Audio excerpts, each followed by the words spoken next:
Friends, आज हम देखने वाले हैं चतुर न्यायाधीश के क्वेश्चन एंड आंसर्स। तो इसमें सबसे पहले देखिए, व्यापाराची कोणती वस्तू चोरीला गेली, मीन्स वो जो व्यापारी था बिझनेसमॅन, उसकी कौन सी चीज़ चोरी हुई थी। व्यापाऱ्याची अंगठी चोरीला गेली।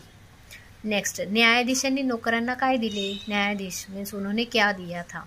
न्यायाधीशांनी नोकरांना काठ्या दिल्या। खऱ्या चोराने काठीला काय केले। सच खरे मीन्स सच्चा जो चोर था रियल में, उसने क्या किया, खऱ्या चोराने काठीला 1 इंच कापले। नेक्स्ट, कोण कोणास म्हणाले, तुम्ही या काठ्या घरी न्या आणि उद्या माझ्याकडे आणून द्या। किसने किससे कहा था, तो न्यायाधीश ने नौकरों से। न्यायाधीश नौकरांना म्हणाले। व्यापाऱ्याने चोरीची हकीकत कोणास सांगितली, तो किसने किसको बताई थी। व्यापारी जो है उसने ये चोरी की हकीकत न्यायाधीश को बताई थी। ठीक। नेक्स्ट, समानार्थी शब्द मीन्स वर्ड मीनिंग। तो सबसे पहला है शिक्षा मीन्स दंड, मंतरलेले मीन्स जादू केलेले, घर गृह।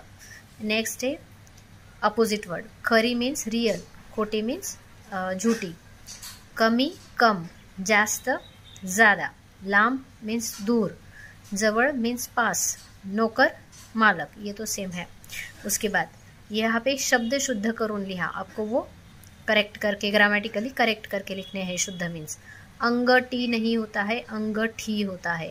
त्याने बाण वाला न नहीं, न से नल वाला होता है। लाभ नहीं लांब आएगा। गोष्ठ नहीं आएगा, गोष्ठ आएगा। ये हो गया आपके क्वेश्चन आंसर के बारे में। कहीं पे क्वेरी है तो फिर कमेंट कीजिए, चैनल को लाइक शेयर सब्सक्राइब कीजिए। Thank you so much.